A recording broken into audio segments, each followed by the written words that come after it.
Hey there, my name is Josie and you're listening or maybe watching to the Yoga Local podcast. Welcome. Today's topic is the topic of Ojas.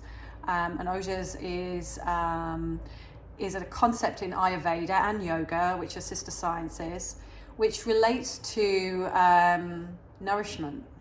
Okay, so before I go any further, I just want you to bring yourself back to a moment in your life when you burned for something. And then just hold that thought, hold that feeling, hold that relationship to flame in a fire. Yoga teaches us that we are here to burn and burn brightly, okay? So sometimes life doesn't feel that way though, right? And that could be due to the level of ojas that you have to keep that fire burning. So ojas is the fuel. Ojas is the fuel that keeps the fire going, and without it, we'll be running on fumes, all right?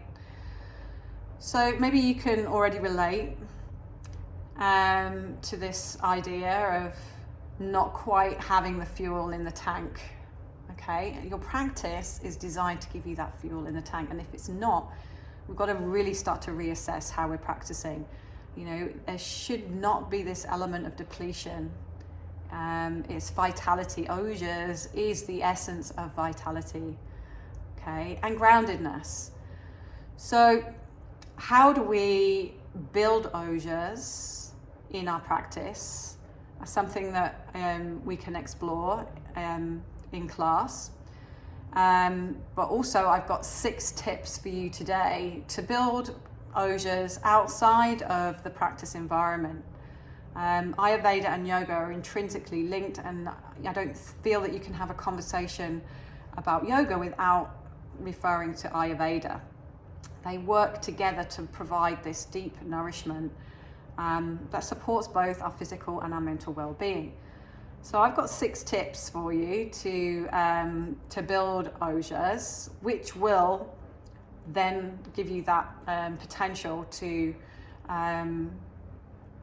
support your yoga practice. And we need a big tank of ojas. How do we do that? 6 ways. Okay, so you ready for this? Stay with me to the end. So the first tip is watch your diet, watch your food choices. Ayurveda is very strong on bringing your attention to the quality of the food that you eat. And not just in terms of how much protein, how much carbs, how much vitamins and minerals. Those things are great, but they're not the whole story. Okay, so we also want to be looking at our food in terms of nutrition and how it nourishes our system, and the quality of our food in terms of how much life force energy it contains. So the further it is away from its original source, the more opportunity it's had for that energy to start to wane. So if your food has been sat for a long time in the wrong environment, not been stored in the fridge properly, flown from 5,000 miles across the planet because it's not in season currently where we live, that's all going to have a massive impact on the nutrient nourishment quality, the life force energy that is contained in that food. And basically it's an exchange, right? It's a pranic exchange, energy from the food transforming into our physical body, right? So food is vital, right? We are what we eat. And you can also translate this into the seasonality of the food that you're eating. The more in season it is, the more life force energy it will have. You can also think about the processes that have gone into getting that food to your table. So, how was that animal looked after? How was it kept healthy? What interventions were there? How was that animal fed? How rich was the earth that your vegetables were grown in? Was it nutrient dense, right? We're all drawing from this energy pool, and if we're eating food that is undernourished in terms of its pranic content, then we will become undernourished, we will become depleted, and our level of ojas is diminished. But it's not just the food and the content of the food. Ayurveda also gets us to think about how that food is cooked, how that food is presented, the environment that you're in, the people that you're sharing that meal with. Environment is really crucial. How you will process a meal just after an argument, as opposed to how you eat a meal when you're like surrounded by your friends and your family. You know, it's a very different experience, and you will process it very differently, and extract a different level of nourishment from that food as a result. So there's very simple things that you can do. Start looking at your food, where it's from. Is it seasonal? Does it look, does it still look like a piece of food, or has it been transformed beyond recognition? What were the processes? Has it been cooked with love? Has it been eaten in a state where you are calm and relaxed and not stressed and worked up, right? So start to think about those things. You can make one little adjustment at a time and just see how that starts to affect the level of vitality that you get from your food. Okay, so that's number one. Number two is starting to think about the sensory stimulation that you're allowing into this. Okay, through the five senses: sight, smell, touch, taste, and sound. We are taking energy and information in all the time, and sometimes it's overwhelming. The stimulation is overwhelming, and it will cause us to, it will use up our resources, it will use up those ojas, it will start to deplete your energy. We spend so much time on our screens, on our phones, on our laptops.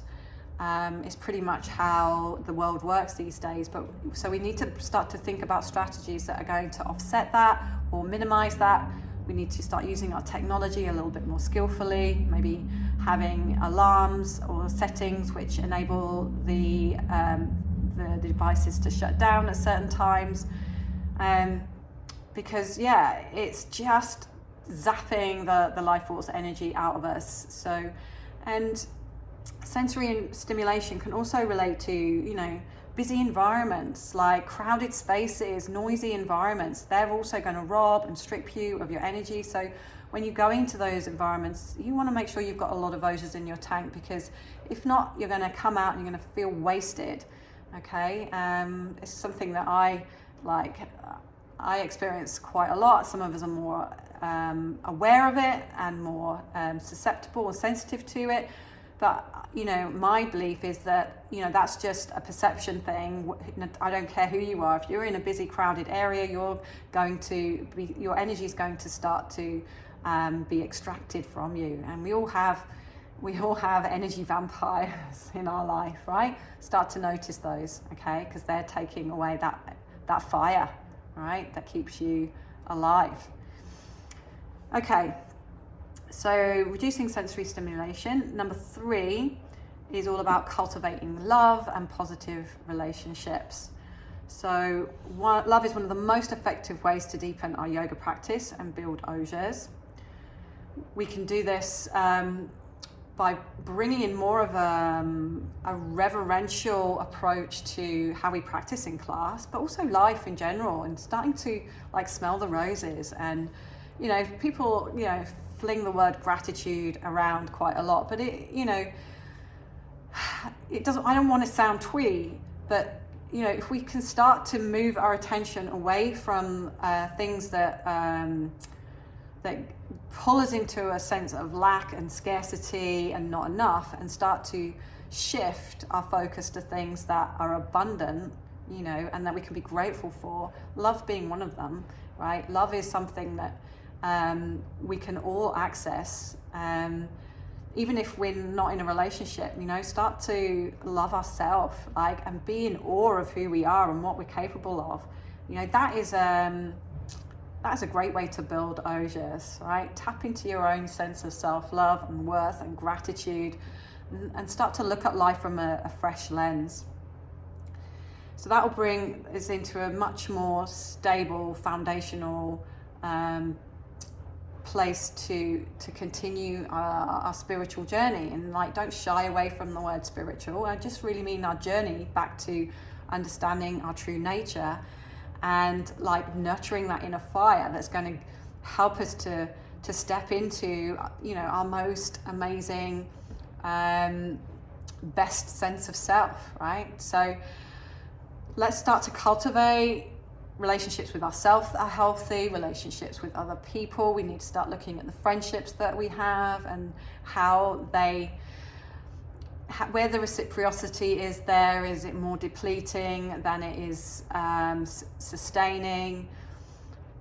You know, tough decisions to make, right? But we can start to really up level when we know where our energy leakages are, when our pranic leakages are, and what's draining our tank of ojas, and how we start to level that up. So maintain your energy, reduce stress from unhealthy relationships, and bring in the love and the gratitude. Okay, so that's step number 3. Step number 4 is one of my favorites, is getting enough sleep. I love my sleep.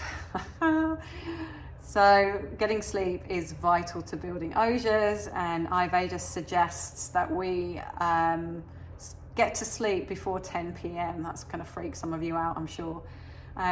So the best quality of sleep is between the hours of 10 and 2, and that's known in Ayurveda terms as pitta time. And basically that just translates as the time when we digest and when we metabolize and when we assimilate.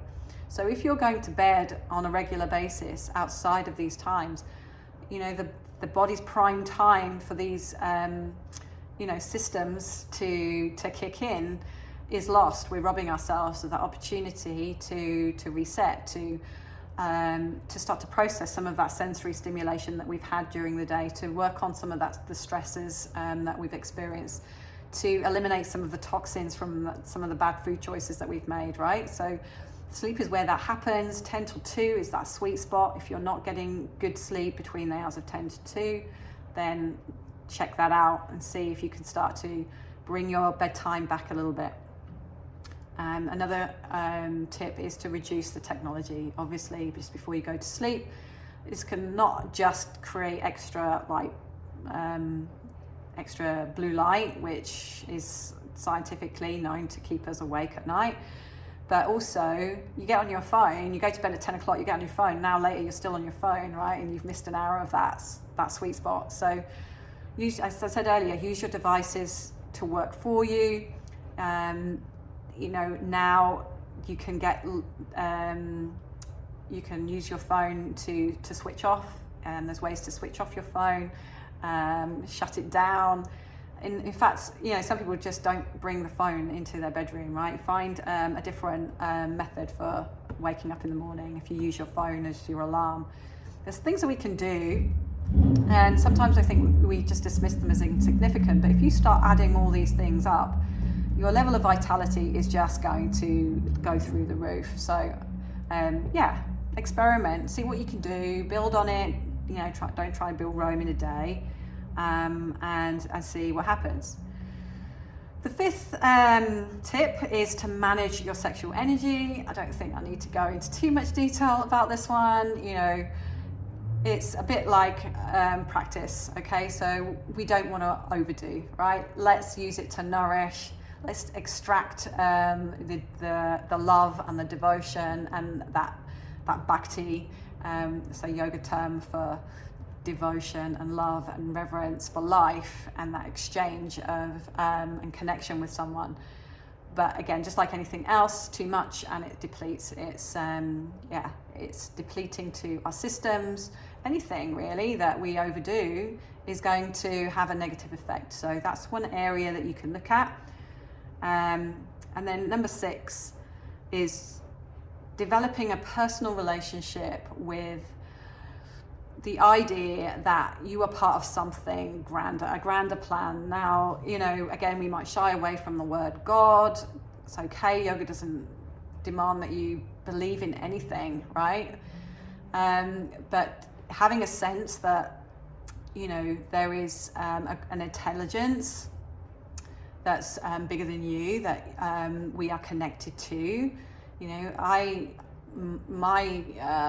route in is nature, right? Nature's incredible, and it doesn't take a lot. You just have to look outside and start to contemplate the way that everything works in correlation, intrinsically linked, and everything working so seamlessly that we just take it for granted, right? And it's that kind of connection to something bigger than you are that can really start to move you away from just going for goal-orientated methods of bringing joy to your life, right? We can start to connect to that bigger picture, and that will help you to let go a little bit, right? Detach a little bit and really find what's important. I think we can waste a lot of energy trying to please, trying to pursue, trying to drive towards. And if we just balance it out with a little bit more reverence for who you are and where you are in the world and your connection to all things and how this whole life thing works, right? If we can start to tap into a little bit more awe and wonder and develop our own relationship to that in a positive way, and it doesn't have to be religious. It really doesn't. So just play with that idea. It's just going to up level your spiritual journey and getting to that place where you feel connected and fulfilled and more joyful and more expansive. So they're the 6 tips. Boom. Let's get to work on that. Let's start to top up our tank of Ojas. You've got 6 ways to explore that, but we will also be exploring that in class. Always working to move our practices to a place of balance and harmony so that we are mindful of the draw on our energy, right? We are constantly working to build our energy, but not at the expense of our equilibrium. Okay, so that's a little bit different to what you thought we might be doing in the studio there, and you're interested and you think, all right, this is a bigger conversation, I want this conversation, then we can help you get on that path. We'd love to, right? And we have many resources, so please take a look around the website if that's where you've accessed this from, or get inside our app. We've got an app where we're constantly putting out new information. We want you to start to expand. We want to light that fire. We want to put that fire underneath you and you fulfill your full potential. So yeah, welcome, and take all the resource you need, build that Ojas tank, and go out there and be your greatest self. Okay, bye for now.